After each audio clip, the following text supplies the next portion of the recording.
The views and opinions expressed in this podcast are simply that, opinions. All are presumed innocent until proven otherwise in a court of law. Sensitive topics are discussed. Discretion is advised.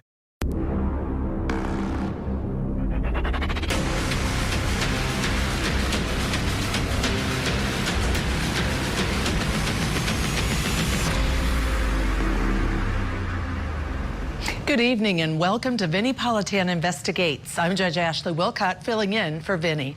After nearly 30 years in prison, a woman convicted of murdering her 2 children could have another chance at life on the outside. Tonight, the subject of our investigation is Susan Smith. Here is her story. On October 25th of 1994, 23-year-old Susan Smith reported to police that her car had been hijacked by a black man with her sons, Michael and Alexander, still inside. Community members and law enforcement frantically searched for the 2 little boys as Susan and her husband made TV appearances begging for the children's safe return. Then, 9 days later, Susan Smith confessed that she had rolled her car into a lake with Michael and Alexander still inside. Susan was charged with 2 counts of murder. At trial, a jury found her guilty, but spared her the death penalty. And since 1995, that is where she has remained. But now, after almost 30 years, Susan Smith is up for parole. Alexander and Michael Smith were missing for 9 days before Susan Smith's confession. And for 9 days, Susan kept up a facade in front of her husband, law enforcement, and the public, begging through tears for her children to be found safely, like in this interview that she did with WYFF back in 1994. I want to say to my babies that your mama loves you so much. Susan Smith has already been tried and convicted of her children's murders. So our investigation is not a question or if she did it. Tonight, we are asking why. Why did Susan Smith kill her children? Joining me to discuss a former prosecutor who prosecuted Susan Smith, Tommy Pope, and investigative reporter with Fox Carolina. She created a documentary on David Smith, the husband's fight for justice, called 30 to Life, A Father's Fight for Justice. Grace Runkle. Grace, Tommy, thank you so much for being with us. Tommy, let me start with you because I love having you on as one of my legal experts, but this is the first time we have got to talk about this case that you prosecuted.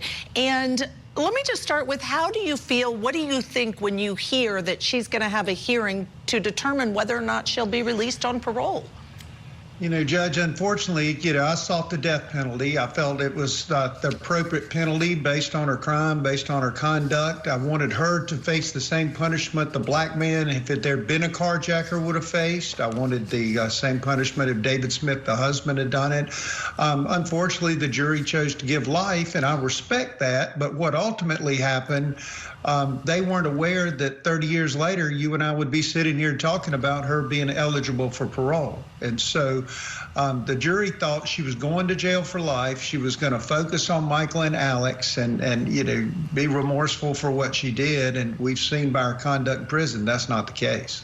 I remember this case. I watched every piece of it unfold. I remember I was part of the public watching and thinking, what kind of person kidnaps 2 kids in a car or takes a car with 2 kids and dumps them into a lake? And then when her confession came out, I was absolutely blown away that a mother would do this. Grace, we know the father, David Smith, and calling for justice, seeking justice. What can you tell us about where he is with this, or what he's done throughout the years as she's been sitting in jail convicted of the murder of his 2 children? Well, you know, for David, going back 30 years, it really has always been about keeping Michael and Alex, his sons, at the forefront. He says, you know, a lot of people like to think of him as a victim, but he says the true victims are Michael and Alex. And so he's really kind of spent the last 30 years reminding people about that. And when we first started to make contact with him, you know, to do this documentary, 30 to Life, he was saying how painful it is this year, especially to go back and relive all of those memories from when the boys were missing, when he found out that they were murdered. But he said he needs to speak up for them now more than ever, because he says that if Susan were to get out, there would be no justice for Michael and Alex. So it's something he says he's been dreading this year for 30 years. A lot of the public wasn't aware that she was going to be up for parole, but of course, David Smith very much aware, and it's been very much on his mind now for 3 decades. Well, I want to talk with both of you about the why. So let me again start with you though, Grace, and say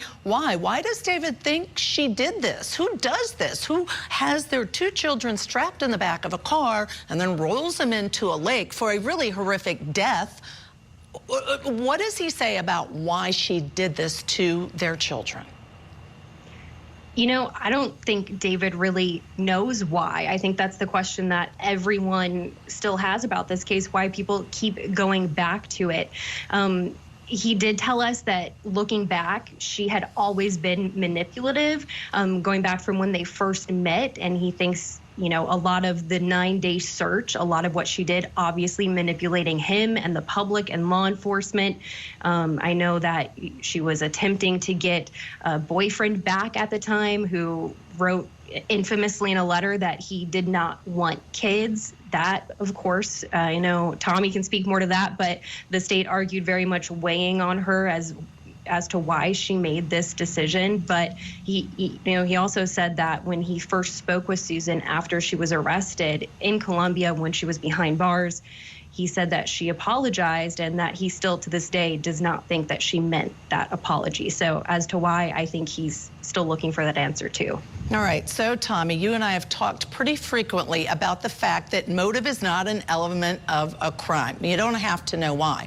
But we also know a jury wants to know why. Tell us about your prosecution in this case against Susan Smith and the why behind the murder of these 2 children. Sure. You know, the difficulty we face from the beginning is that anytime, I mean, you've said it several times now, a mother killing children, something's got to be wrong. So Susan reminds us of our sister, of our co-worker. So people are uncomfortable. In a strange way, they're more comfortable if it had been the carjacker, because it's not as unsettling to us in our everyday lives. But at the end of the day, Susan is selfish, and Susan decided that how erratic this decision was, that somehow she would have the opportunity to get this boyfriend back, as Grace said, who had written her this Dear Jane letter, if she didn't have kids. So her kids are in the car, her wedding album's in the car, her wedding dress is in the car. I always say everything but David was in the car. Now, the defense says it was a botched suicide, but, you know, we tested the vehicle down the steep ramp. If she had come to the house wet, if she had come to the house that she ran to injured from diving out of a car and just said, I was suicidal and I let my kids roll in, please go help them, because they floated for 6 minutes before they went under. She had that opportunity, but she chose to put herself first. The boyfriend's sweatshirt she had on that night, she told David during that 9 days that she expected him to come by. And at the end of the day, I think if you give up the kids, you're a bad mother. But if the carjacker takes your kids, then you're a victim, and there's more chance Prince Charming may come back in to rescue you. Yeah. And so I firmly believe that's the case, Judge. And what made her confess after 9 days? Tell us a little bit more, Tommy, about that and why she, after 9 days, and again, I remember following this case for those 9 days, praying that something would be learned, and then she confesses. Sure, I thought during the thing, quite honestly, I didn't think the children would be killed. Obviously, the longer it takes, the more likely you are to recover them. I thought it was probably more of a domestic situation. A carjacker just doesn't take kids. Carjacker takes your car, takes your money, may take a female from a sexual assault standpoint. They're not taking kids. So even till the end, I thought there'd be some logical outcome. Maybe she had them hidden or something of that nature, but her story, law enforcement runs a dual investigation. So they're looking for the black guy, they're looking for the car, they're looking for the kids, but they're also looking at David and Susan. They're doing polygraphs little by little. Her story wasn't meshing. A trigger point was the fact that the light she said she was in Monarch, which is right outside of Union, that there was nobody at the light that she was stopped at.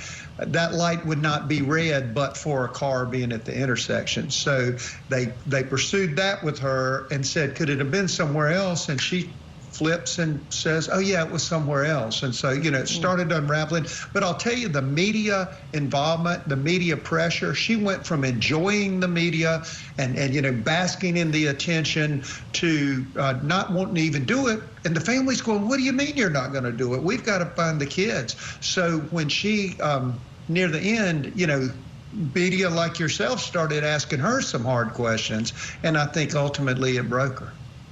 Wow, this case. All right, Grace, tell us about David and what he has said it was like for him to go through those 9 days, being questioned, being considered a suspect, because that's a normal investigation to look at those close to the children, and then hearing the confession, and now here we are awaiting a hearing to determine if she'll get parole. Well, he said, again, he's been dreading this year for 30 years. It's really been weighing on him, and going back this year, having to relive it so many times has just, I can't even imagine how difficult that's been for him. But he also said that it is still great to hear how many people have been thinking about Michael and Alex after all of these years. And I think that's something that has been keeping him going. I know that he said the crime itself is unthinkable, but he says he can't even wrap his head around why the country really took up Michael and Alex as their own kids. I think that's really what gets him through these past 30 years, gets him through the upcoming parole hearing. But he also told us, he hasn't even begun to think about what life would be like if she got out. It's something that he says he should start to mentally prepare for, the possibility, but it's somewhere that he really doesn't even want to go to yet mentally. Yeah, I can understand that. And when there are kids at the heart of a case, and the unthinkable happens, they disappear, I think all of America turns around the world, wants to know, because you think it could be you as well. So we are going to continue watching this. Thank you so much to Grace Runkle. Appreciate you. Tommy Pope will be staying with us, and coming up next, should Susan Smith get parole? She doesn't deserve to ever be free again. Now, back to the Court TV podcast. Her only doing 30 years would be an injustice to Michael and Alex. She doesn't deserve to ever be free again. That is Susan Smith's ex-husband, David, saying the woman who drove their children into a lake should never be released from prison.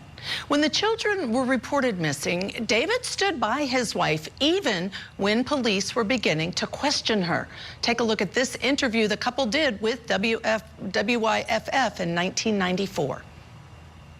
Right now, they have not been able to rule anyone out. I don't think I'm any more of a suspect than anyone in this case right now.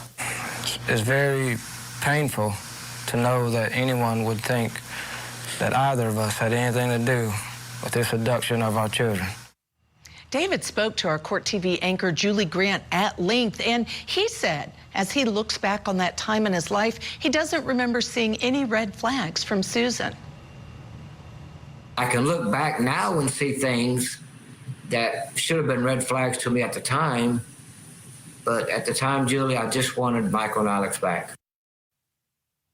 We know Susan's ex-husband doesn't think she deserves to be released, but it won't be up to him. It is the decision in the hands of a South Carolina parole board, which brings us to our next question. Should Susan Smith get parole? Still with us, Tommy Pope, and joining us, clinical and forensic neuropsychologist and author of the book, The New Rules of Attachment, Dr. Judy Ho. Judy, thank you for jumping in and joining us along with Tommy. Tommy, the first thing I want to ask about is the reality of a parole board, because people need to understand it's not, oh, the prisoner goes in front of the parole board and the parole board subjectively decides do they get out or not. There are a list of legal requirements of things they must consider. It could be a little different in each state, but my understanding in South Carolina, Tommy, is that there are 5 different things that they have to consider for every prisoner that comes before them. That is correct, and there's kind of a checklist. So in South Carolina, the parole board, there's 7 members. They're from all walks of life. It's much like a jury, Your Honor, but they have these criteria. But what they're going to hear, they'll hear kind of aggravation and mitigation. They'll hear, from David, perhaps, from Kevin Brackett, who took my place as solicitor. Hopefully, I'll have the chance to address them.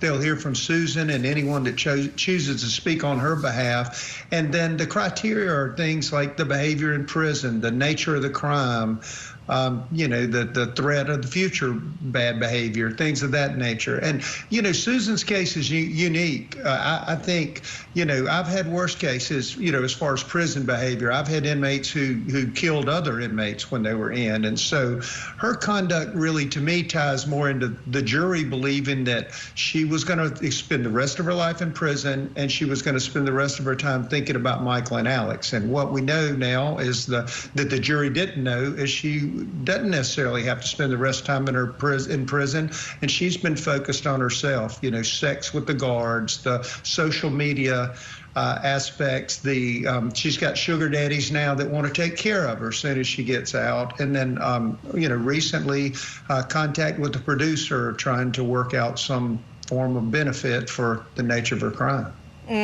All right, Dr. Judy, we have a lot to talk about on this case, but I want to start with, should Susan get parole, and focus really on the nature of the crimes that she was convicted for, murdering her 2 young children, as you know, in their car seats, strapped in. Tommy just shared with us earlier on the show that there were 6 minutes that they were floating, and she could have arguably gotten them back out of that vehicle, didn't do so. The nature of this crime, what does it tell you as a clinical and forensic neuropsychologist? Well, Judge Ashley, like Tommy just mentioned, it's not so much that her conduct is so severely egregious when you consider the conduct of other prison inmates, but I think when you frame it in what she had already done and got convicted for, which is, of course, brutally killing her 2 children. And also, when she had that opportunity to save them, you have to think about the last moments of these children's lives, how they must have been feeling, the terror, the suffering they must have gone through. And that essentially, with this time that she's been in prison, she's been kind of having maybe at times a good time. Like, it sounds like she's making the most of her time, right? She's not somebody that appears to be remorseful. I think that is going to be a factor. I also think that it's going to be a factor that there were different theories about why this happened and why she decided to murder her children, and that it could have been because of her romance, because she wanted to be with this man that didn't want to have kids. So when you think about how brutal that is and how much that was self-centered in the first place, and then you look at her conduct in these last years, I think they're thinking, hey, this is the same person. This is not a person who has thought about what they did and wants to now become an empathetic and productive member of society. Tommy, I want to turn back to something you just mentioned, and my question is, will the parole board consider or be able to consider what you mentioned? You sought the death penalty. That was not successful, but you said the jury didn't know that she could get out on parole or would have that opportunity. And so the jury believed at the time a life sentence meant she'd be in jail the rest of her life. Is any of that information something that the parole board will know or can know? I think I'm comfortable that I would be able to share that with them. And again, with a little legal research, obviously they could figure that out. The law changed in South Carolina in '96 and life started meaning life. But I think what I want to relate to them is important of what the jury believed. I'm not disputing the law was what it was at the time, and you couldn't tell a jury. They didn't want them speculating on possibilities of parole in a death penalty case. So I respect that, but I also also, I'm trying to tie it back to justice, as kind of like David Smith said in this case. What is justice for Michael and Alex? And, whatever that's why I sought the death penalty. Whatever the most significant punishment that was available based on the totality of her conduct and the way, as Dr. Ho just said, that, her self-centered focus, I think that the phraseology in DSM, I think it's histrionic. She's either the princess or the victim, but it's always all about Susan. And so I want to share that with the jury. With the parole board, and let them know that that's what the jury was thinking, and that's what I hope justice will be. And Dr. Ho, when you look at justice from your perspective, the lens of the neuropsychologist, and knowing what this woman's been convicted of, how do you define or look at that justice as she's coming up for a parole board hearing? Well, I think that there's a lot of different factors, but when we think about the emotional factors, the psychological factors, it's sort of like, did she suffer enough for her crimes? And I would say that based on her conduct, people are going to say, no, she hasn't. I also think about, from my perspective as a forensic neuropsychologist, is she going to be a productive citizen of society, or is she likely to reoffend? I do think that some people really can. I do believe that there are some people who really look back on their behavior, they want to change their life. I don't know if we have evidence that this is where Susan is right now. All right. Thank you both so much. Tommy Pope, Dr. Judy Ho, we really appreciate you being with us. I'm Judge Ashley Willcott, in for Vinnie Politan. We will keep digging for answers as the investigation continues.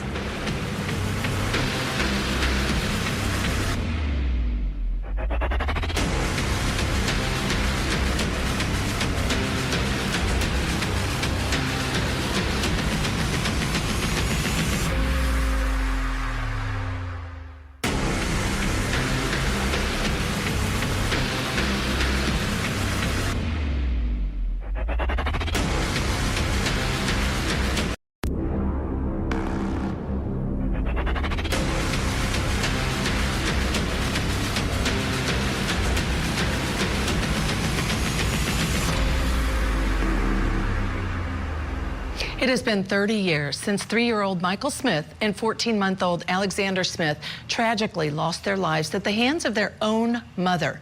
Now, that mother's life is in the hands of a parole board who will determine if Susan Smith will ever see life outside of prison walls. Here is her story.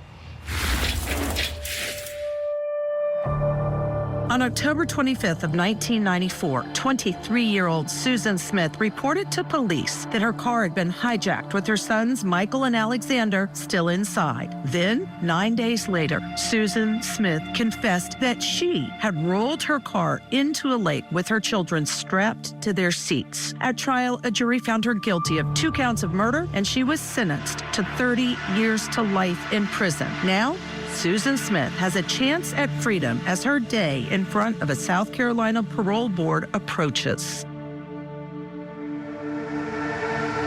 On July 28th of 1995, Susan Smith was booked into the Camille Griffin Graham Correctional Institution in Columbia, South Carolina.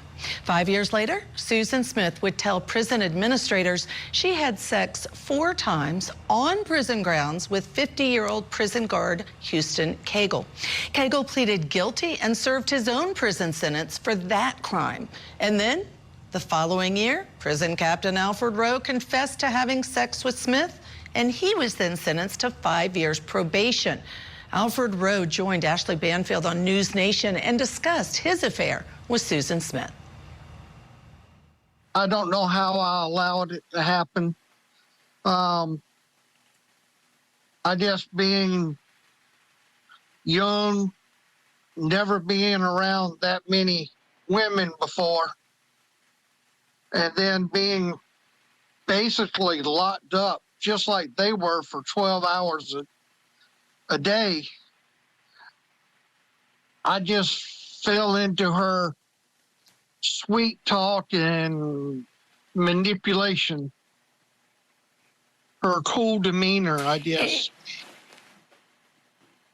There was one other detail I wanted to ask you about, and that was I've heard you say before that she was revered among the other female inmates. Do you have any idea why? Because typically child killers are not revered among other inmates.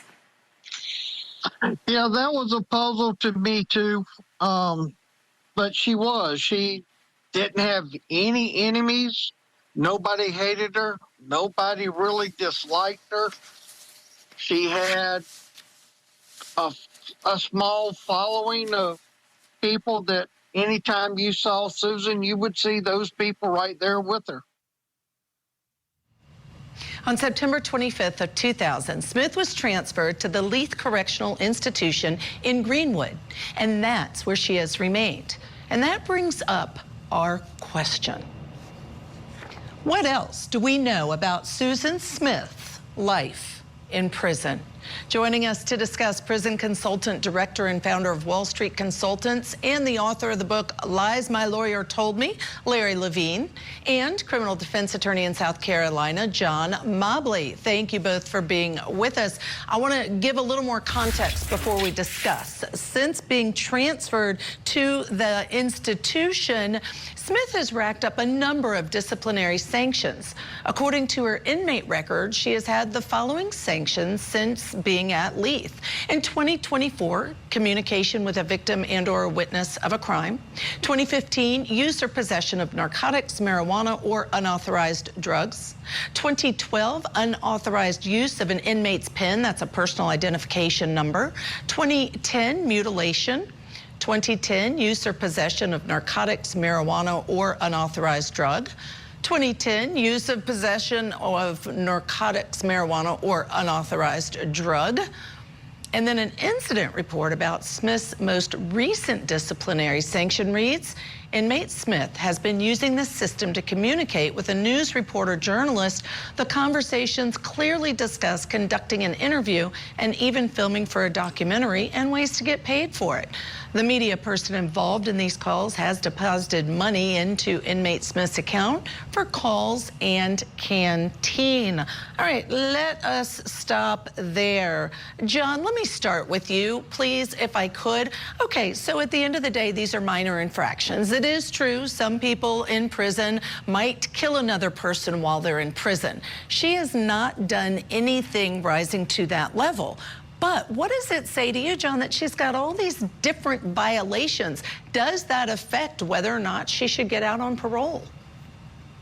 You know, actually, I got to call it like I see it. I mean, obviously, it's something they're going to consider. However, I think to put things in context, she served almost 11,000 days in prison. So I think that, to be fair, if you take someone that's 23, 24 years old and you stick them in prison and tell them they're going to serve a life sentence, I'm pretty sure they're going to have some bad days. So I'm very hesitant to pass judgment on minor infractions over the course of 30 years. I think, once again, anybody is going to have some bad days, and they're probably going to do certain things that they do just to kind of get through sometimes, which is going to involve conduct that may not be something that involves the best judgment. You know, as far as having sex with the guards, I mean, technically, she did not commit a crime. The guards are the ones that committed the crime. So arguably, you know, although that one individual wanted to lay it all on her and say she was a manipulator and she was so cool, I mean, he's the one that had the power. You know, so you could argue that they actually took advantage of her because she is the inmate and they have the power, they have the authority. I mean, I think as far as marijuana use goes, I don't use marijuana, but I mean, you have 17, 18-year-old kids use marijuana. So I think they kind of really make a significant, you know, deal out of the fact that over 30 years, this 23, 24-year-old girl serving a life sentence, or what she thinks may be a life sentence. I don't put a whole lot of weight on that as far as being a significant factor in her release.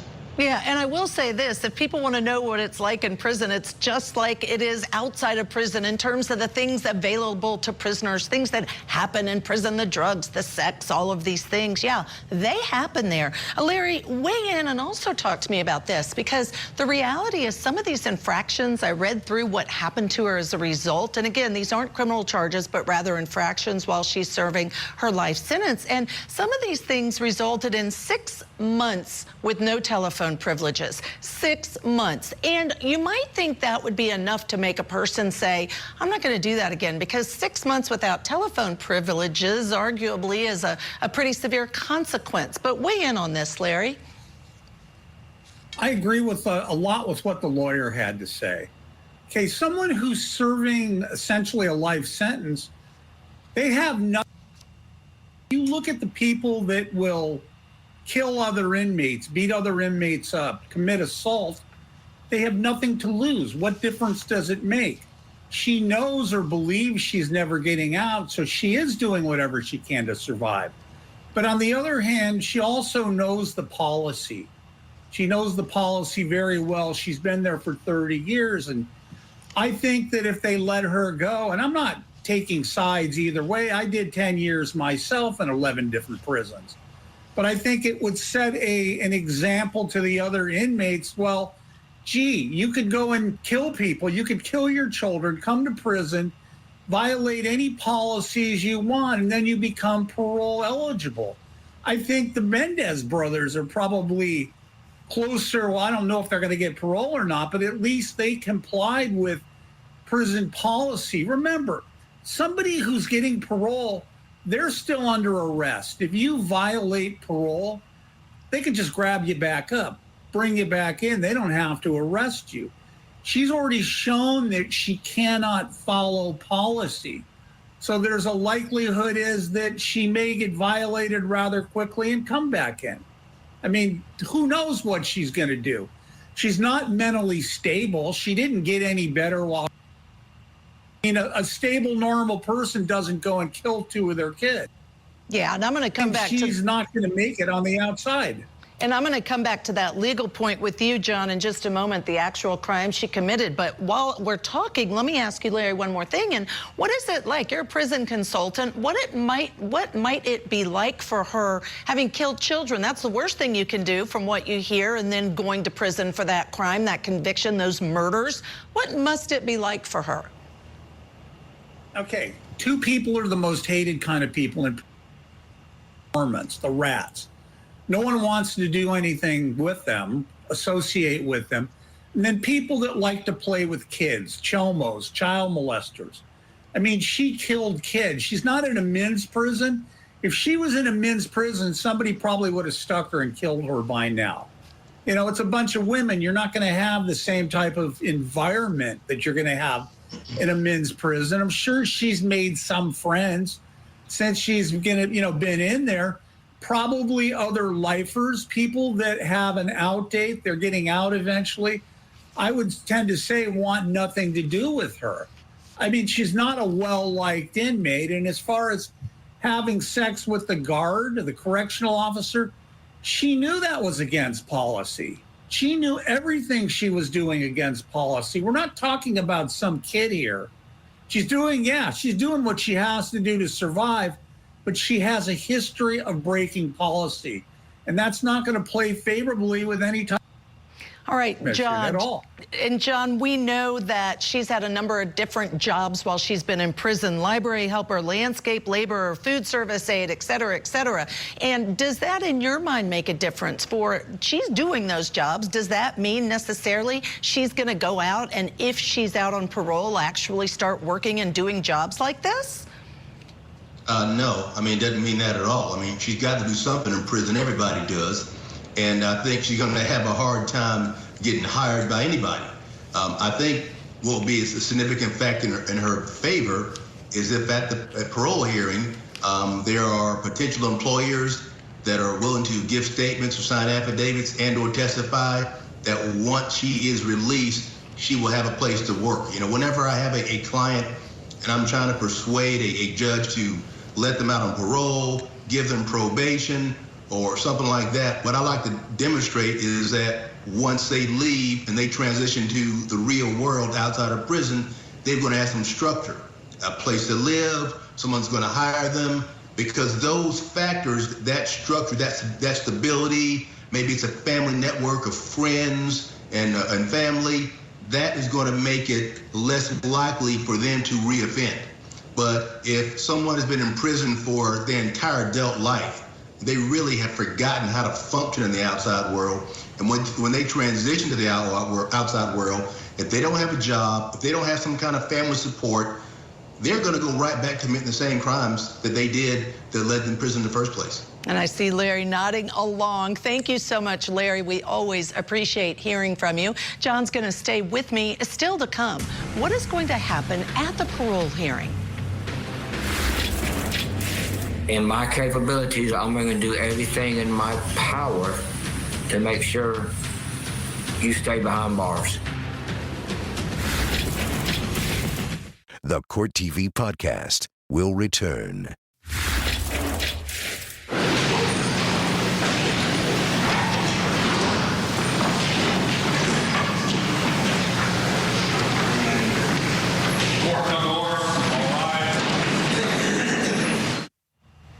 Susan Smith will soon be in front of a parole board in South Carolina. So what exactly is parole? According to South Carolina Department of Corrections, parole is the early release of an inmate from the Department of Corrections to the supervision of the South Carolina Department of Probation, Parole, and Pardon Services. The inmate will continue to serve his or her sentence under the department's supervision until the remainder of the sentence is satisfied. And that brings us to our final question. What is going to happen at the parole hearing? And joining us, a former prosecutor who prosecuted Susan Smith, Tommy Pope, and still with us, attorney John Mobley. All right, let's start with you, Tommy. We read the formal definition and what happens at that hearing, but tell us what really happens. Are you there, the former prosecutor? Is a prosecutor there who presents the information to the parole board, or do they have a big old file for Susan Smith that they get to go through and look at everything? I think there's probably a little bit of everything. Traditionally, when I was the solicitor, I would just send a letter to the parole board that said that I believe in truth in sentencing. The individual received a life sentence. I believe that's what they should serve. But in this instance, having spoken to David Smith and knowing how important it is, that's why I'm headed back there with him to relate the things we've discussed before, that the jury believed it was life. The jury believed she should focus on Michael and Alex, and that hadn't happened. And let me ask, as we're looking at this, John, my understanding, and Tommy, you'll jump in and correct me if I'm wrong, my understanding, though, is Susan Smith herself will appear virtually, but that the victims, Tommy, let me just ask yes or no of you, the victims can choose to appear in person or can be virtual. Is that correct, Tommy? Yes, ma'am, that is correct. All right, John. That's exactly correct. John, what do you think of that? The fact that, she's going to be virtual, well, she's convicted of the murder of her 2 children and in jail, so maybe that's an appropriate thing. And then the actual family members can be there in person if they choose to. Yeah, if I was her attorney, I'd be jumping up and down objecting, just saying that's just blatantly unfair. I mean, you have to know that a live person is going to have a much more substantial impact and an effect on the board than a virtual appearance. It's just not the same. And if there's any advantage whatsoever to, being in person or appearing live, then she needs to be afforded that opportunity. Well, that's an interesting argument, because I still get stuck on the fact she's convicted of killing her 2 children. Again, when you're joining us, just remember they were in their car seats in the back. They were buckled in. The car was pushed into the lake, Tommy, 6 minutes before they were submerged. So arguably they could have been rescued certainly during that time. But Tommy, talking again about what's going to happen at the parole board, my understanding also is, and I'd like you to speak to this, that you can see as many as 65 cases in a day before the parole board of 65 different people that they have to consider. I think there's, obviously a great wait. I know there's a lot of letters that came in. I do want to point out, to John's benefit, he's virtual now, and I thought he's being very convincing. So I'm not sure we need to move Susan from the prison and bring her over. So I think that they could do just fine with the video. But you're right, Your Honor, they're going to have a number of cases to be heard. I'm under the impression that they will start Susan's before, just because of the potential for, numerous witnesses witnesses that some other folks may have. John may be able to weigh in. Someone had asked me, I didn't know if traditionally defendants did have attorneys appear for them that may appear live, and John may have had more experience in that. And it's funny because that was one of my questions along, John, with this. I understand, again, in South Carolina, 8% approximately of individuals that come up for parole are released on parole. That's a low number, obviously. So, John, I think most attorneys are going to argue they want to be there. But on the other hand, the defense attorney no longer represents them, I don't think, because they've been convicted. Tell us about that. Yeah, and oftentimes, people do hire attorneys to represent inmates at parole hearings. And I think you definitely have a substantially higher probability of being released because you have someone that can make an organized presentation on your behalf, someone that could talk to you about your demeanor, someone that could advocate for you, someone that could put together the things that I recently talked about. For example, if you have an inmate being released on parole, they don't know what to say, but they're sorry and kind of want to go home. When I represent someone in a situation like that, again, I like to show the parole board that once this person transitions to private life outside of prison, they're going to have structure. They're going to have family support. They're going to have people in the community that support them. They're going to have a job. They're going to have a stable place to live while they get back on their feet and transition back to normal life. Because what that demonstrates is they have a lower likelihood of recidivism and returning to the same illegal conduct that put them in prison in the first place. Because what can happen when a person transitions from a substantial period of incarceration back to outside of prison life, they got to find a job. That's going to be hard. If you can't find a job, you can't find a stable place to live, if you don't have any support, those are the types of circumstances that lead people to go back committing crimes, doing drugs, doing things to cope, doing things to make money, selling drugs, illegal activity. And I think the parole board has a higher probability of releasing someone when they see they're less likely to reoffend. Yeah, I would agree with that. Tommy, just weigh in quickly. I think the reoffending risk is something that frequently means prisoners are not getting out. Yeah, and I don't see Susan rolling 2 more kids in the lake. I think it's more for me and David, obviously, about the punishment that equates to the crime, and that's something they'll look at, and hopefully she will not be getting paroled tomorrow. We're going to find out. Thank you to our guests, John Mobley and Tommy Pope. We appreciate all your expertise in joining us tonight. 30 years ago, Susan Smith did the unimaginable. Her 3-year-old and 14-month-old sons counted on their mother to protect them. They counted on her to keep them safe, which is what she should have done. Instead, she strapped them helplessly into their car seats, let her car roll into a lake, and let her precious boys drown. She lied to her family, the police, and a nation for 9 days, saying somebody took her children, kidnapped her children. And now she could soon be a free woman living her own life with all the freedoms on the outside after taking the lives of her own 2 beautiful young sons. I'm Ashley Willcott in for Vinnie Politan. We'll keep digging for answers as the investigation continues.